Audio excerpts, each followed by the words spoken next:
I feel like we tend to think of history a bit like a security camera. Right, like it's just raw footage. Exactly. There's this expectation of objective recording. Yeah. You think you could just look at the footage, see who did what, when they did it, and you just point and say, there it is. That's what happened. Yeah, but then you actually start looking closely at certain ancient texts, and suddenly you realize that camera isn't just recording. No, it has a filter A on. very heavy filter. Right. The footage is heavily edited.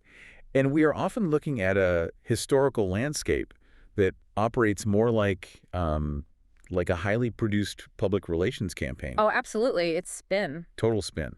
And this deep dive into Dr. Eric Forster's academic paper, which is titled Ezra, Identity and the Invention of Purity, it's going to fundamentally change how you view ancient history. It really is. It's a masterclass in ancient spin, honestly. It is. So our mission today for you listening, we are investigating one of the most famous and honestly ethically troubling texts in the Hebrew Bible, the mass divorce crisis in Ezra chapters 9 and 10. Yeah, the famous mass divorce. Right. And the goal here is to determine whether this massive social upheaval actually happened. And if it didn't, we need to uncover the mechanics of why a scribal elite would just invent a story claiming it did. If you've ever wondered how communities use history to forge their identity, or how a tiny group of elites can literally rewrite the past to control the present, this deep dive is going to give you a massive aha moment. For sure. Because the narrative in Ezra 9 and 10, it presents a scenario that is practically apocalyptic for the community involved. I mean, apocalyptic is the right word. Yeah. The text describes Ezra, who is a scribe and a priest, and he arrives in Jerusalem from Babylon. This is during the Persian period. And he discovers that the Judean men, which includes, the local leaders and priests, have intermarried with what the text labels foreign women. Right. And he does not take it well. He does not. He initiates this massive public confession, which leads to a whole assembly. And the community basically agrees to investigate everyone. They spend a month compiling an official list of 113 offenders. Very specific number. Very specific. And it ends with these men banishing their wives and their children. It's just brutal. And, you listening are probably familiar with the broad strokes of this story, like Ezra pulling his hair out. Tearing his garments. Yeah, tearing his garments, Yeah. the dramatic public weeping, Yeah. the eventual sweeping decree. But let's look at the actual mechanics of what this text is claiming, because it sounds like a sudden, sweeping government mandate forcing thousands of families to break up and abandon their dependents overnight. Which is logistically a nightmare. Right. From a purely practical standpoint, how does a struggling ancient community actually survive wiping out half its agricultural workforce and kicking out its families? Like, you can't just do that. You really can, and that's Dr. Forster's first major point. The sociological data makes that scenario highly improbable. Improbable because of the population size. Exactly. He highlights the demographic reality of Yehud, which that was the Persian period name for Judah. So following the Babylonian conquests, archaeological surveys of the region show a catastrophic population collapse. Like, how many people are we talking about? We are looking at a total provincial population of roughly 30,000 to 40,000 people. Wow. That is tiny. That's a small town. Yeah, it was a tiny, economically fragile agrarian society. And in an ancient agrarian economy, women are not merely, dependents in the modern sense. Right. They're working. They are the engine of household economic survival. They process the food, they weave the textiles, they manage the domestic livestock, they work the harvests. So divorcing hundreds of wives and exiling them along with their children isn't just a harsh religious ruling. It is like economic suicide. Completely. You'd be instantaneously creating a massive class of destitute refugees right on your border while simultaneously, having your agricultural output. And in a subsistence economy, that means starvation. Exactly. It seems like the kind of forced separation that would immediately trigger a violent revolt against the elite class trying to enforce it. A local uprising would absolutely be the most likely outcome. Furthermore, no ancient Near Eastern society mandated mass divorce on ethnic grounds. Wait, none of them? No, because the human and economic cost was universally understood to be unsustainable. So it's sociologically impossible. Pretty much. But okay, if the local economics make a mass divorce impossible, we have to look at who was actually in charge, right? The Persian Empire. Yes. The Achaemenid Empire. Right. They were the global superpower of the day. If a local provincial governor or, returning scribe like Ezra tried to pull a stunt that risked a massive agrarian collapse and civil war, what would the King Artaxerxes, what would he actually do to him? Oh, the Persian imperial administration would have likely removed him from power immediately. Just fired him on the spot. Or worse. The Achaemenid strategy for maintaining their massive multi-ethnic empire relied heavily on local autonomy and stability. They wanted reliable tribute and secure borders. Right. They just want their taxes in peace. Exactly. And to achieve that, they actually actively encouraged integration. They allowed subject peoples to maintain their own local law and religious practices, provided those practices didn't, threaten imperial order. So they wouldn't want someone stirring up a massive ethnic purge. No, not at all. While the Persian aristocracy themselves tended to marry within their own ranks, they never imposed ethnic purity laws on their vassal states. A sweeping mass divorce decree that expels hundreds of people and risks total administrative collapse fundamentally violates Achaemenid imperial policy. Okay, so if the Persian Empire didn't care about enforcing ethnic purity, Yep. what were other Jewish communities doing at the exact same time? Like, were they following this strict separation, or does the historical record show something else entirely? This is where it gets really fascinating. The Elephantine papyri provide a brilliant window into that exact question. Oh, the papyri. I love this detail. It's incredible. These are a collection of Aramaic documents from the 5th century BCE, and they belonged to a Jewish military colony stationed on the island of Elephantine in southern Egypt. So they were soldiers. Yeah, these soldiers were employed by the Persian Empire to guard the southern frontier. The papyri include marriage contracts, property deeds, legal disputes. Everyday life stuff. Exactly. And they reveal a community that intermarried freely with the surrounding Egyptian and Aramean populations. With paper trails to prove it. With literal receipts, yeah. And more significantly, they built their own temple to Yahweh right there in Egypt. So they built a whole temple. That feels like a massive contradiction to everything Ezra is supposedly establishing in Jerusalem, right? Yes, and the communication between these two groups is what really exposes the narrative. Because when the Elephantine Jews wrote letters back to the high priests in Jerusalem... Wait, they communicated? Oh, yeah, they wrote asking for instance, political support to rebuild their temple after it was damaged in a local dispute. Okay, so how did the Jerusalem priesthood react to that? Did they condemn the Egyptian Jews for their foreign marriages? I mean, Ezra would have lost his mind. Right, you'd think they'd be furious. But the archival copies of the letters from Jerusalem show polite acknowledgement and administrative support. You're kidding. Polite support. Yep. The Jerusalem priesthood did not rebuke the Elephantine colony for intermarriage, nor did they demand a mass divorce. Wow. If Ezra's strict purity laws and his devastating mass divorce decree had actually been enforced as normative law in Jerusalem, the priesthood would have treated the Elephantine Jews as heretics. Right, they wouldn't be sending polite letters, they'd be excommunicating them. Exactly. The total silence on the issue of intermarriage in these official diplomatic exchanges strongly suggests that mass divorce in Jerusalem never actually happened. That is wild. And we also have the biblical book of Nehemiah to consider here, right? Right. Because that creates an incredible comparative timeline. It really does, because Nehemiah was the Persian-appointed governor of Yehud around the same period, in the mid-5th century BCE. Right, so he's a contemporary. And he also encounters the issue of intermarriage. But his reaction is entirely different from Ezra's. Like, Nehemiah doesn't issue a sweeping legal decree for mass divorce.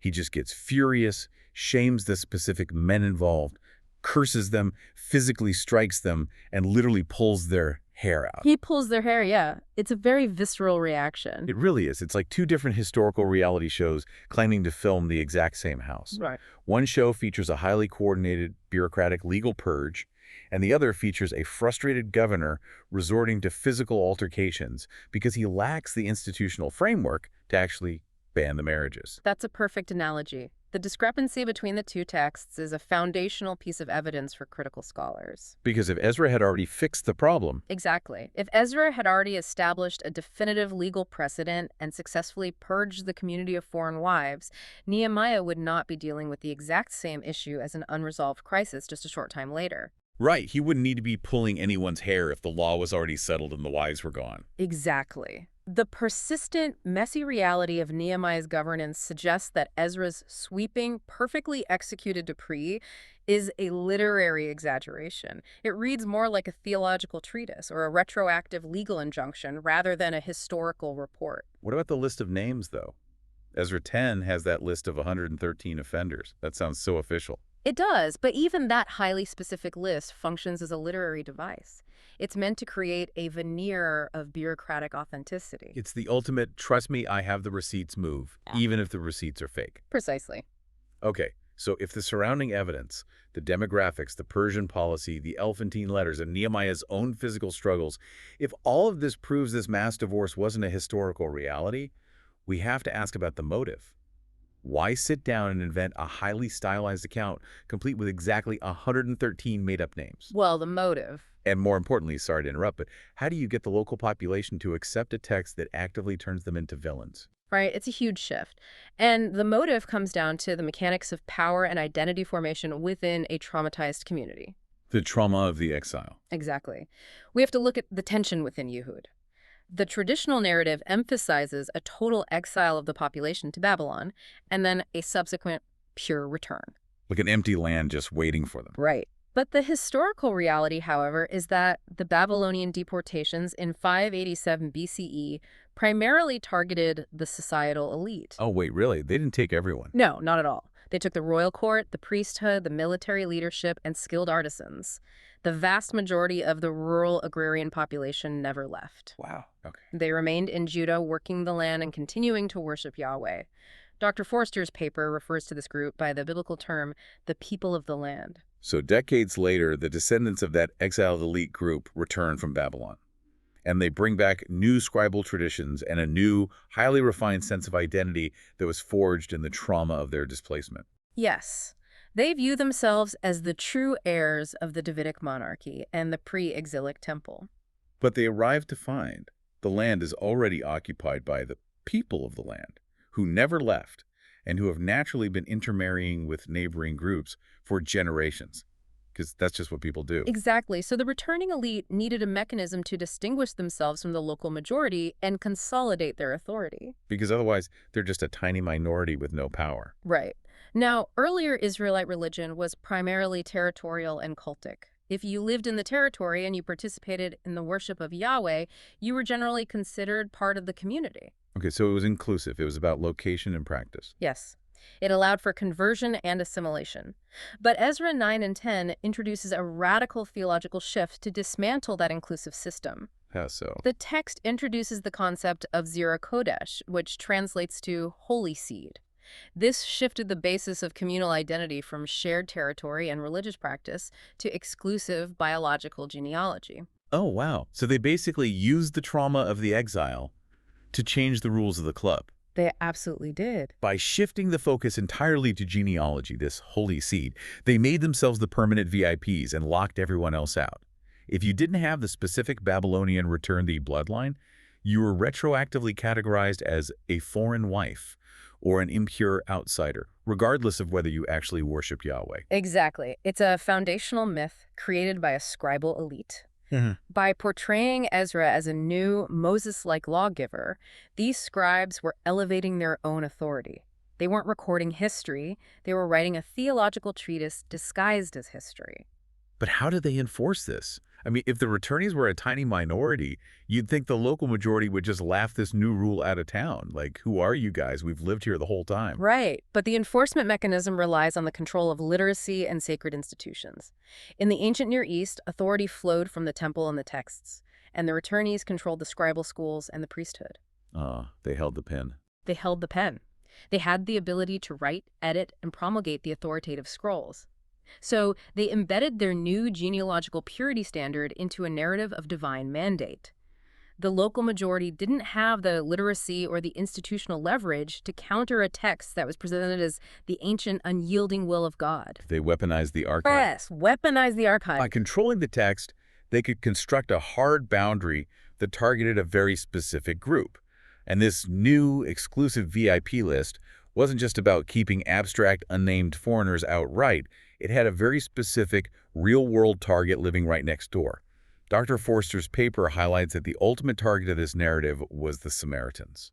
The relationship between the Judeans and the Samaritans is crucial to understanding the Ezra text, because the Samaritans were not ancient outsiders or pagans. They weren't? No, they were Israelites. They worshipped Yahweh, they possessed their own version of the Torah, and they claimed direct descent from the northern Israelite tribes of Ephraim and Manasseh. In earlier periods, the distinction between a Judean and a Samaritan was primarily just regional. So they were essentially theological cousins. Very close cousins, yeah. But the Ezra narrative deliberately reframes the Samaritans and the women from the people of the land who shared their background as inherently impure foreigners. To delegitimize them. Exactly. It is a calculated strategy of delegitimization. If you can define the group next door who looks like you and prays like you as a profound threat to the holy seed, you consolidate your own group's loyalty. You create a boundary of, we are the true Israel, they are not. That is brilliant, if ruthless. It's very ruthless, and this strategy relies on what historians call a usable path. The usable path. Yeah. The returning exiles were, as we discussed, a tiny, anxious minority living in a politically fragile and economically depressed province. They were constantly threatened by assimilation. Right, getting swallowed up by the majority. Yes. So constructing the Ezra narrative provided a profound psychological defense mechanism. It explained away their small numbers and their economic weakness by claiming they were the exclusive, pure remnant. Oh, man. It's the ultimate, it's a feature, not a bug spin. Yes. They're telling themselves, we aren't a tiny, impoverished province. We're the exclusive, pure remnant. It's a survival mechanism disguised as a history lesson. If a community member asks why God's chosen people are so few in number and struggling to survive, the text provides the answer.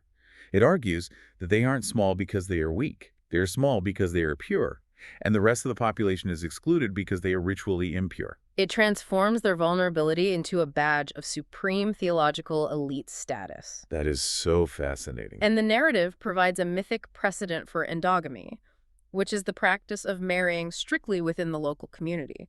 By making Ezra the heroic figure who demands this uncompromising purity, the scribes retroactively sanctify their own political ideology. They made their modern politics look like ancient history. Exactly. They presented their contemporary desire for strict social boundaries as an ancient historical reality that was endorsed by the Persian king and mandated by God. But, the human cost of this ideological narrative is profound. Because real people are being labeled as impure. Yes. The foreign wives and their children are utilized as narrative props. They're cast out in the story simply to justify the social stratification the elite wanted to achieve. Wow. Let's trace the full arc of the history we've been looking at today, because we began with a shocking, visceral, and ethically troubling story of a mass divorce decree in Ezra 9 and 10.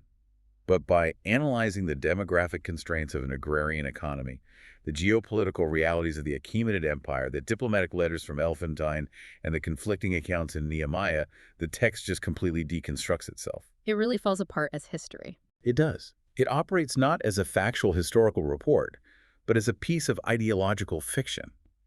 It was a tool deployed by a specific scribal elite to invent a genealogical purity standard, elevate their own political power, and construct a permanent hard line between themselves and their Samaritan neighbors. And the impact of that text, it extends far beyond its original context in the Persian period. Right, because history is continually shaped by those attempting to define who belongs and who is excluded. And this is a perfect reminder for you listening today. When you are navigating our current, massive, deeply fragmented information landscape, it is vital to interrogate the source. You have to ask, who is writing this history? What societal anxieties are they experiencing? And what specific boundaries are they attempting to enforce by framing the narrative in a particular way? Absolutely. Because a fabricated historical event designed to solve a localized political anxiety ultimately transformed into normative theology. Dr. Forster's paper concludes by noting a really critical detail. This ideological fiction eventually evolved into halakhic precedent. Wait, actual legal precedent? Yes.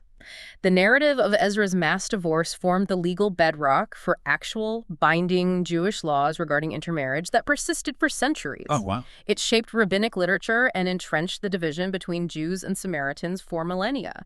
A literary exaggeration, utilized as a political tool, solidified into a binding, lived reality for countless generations. Think about the mechanics of that transition as you go about your week.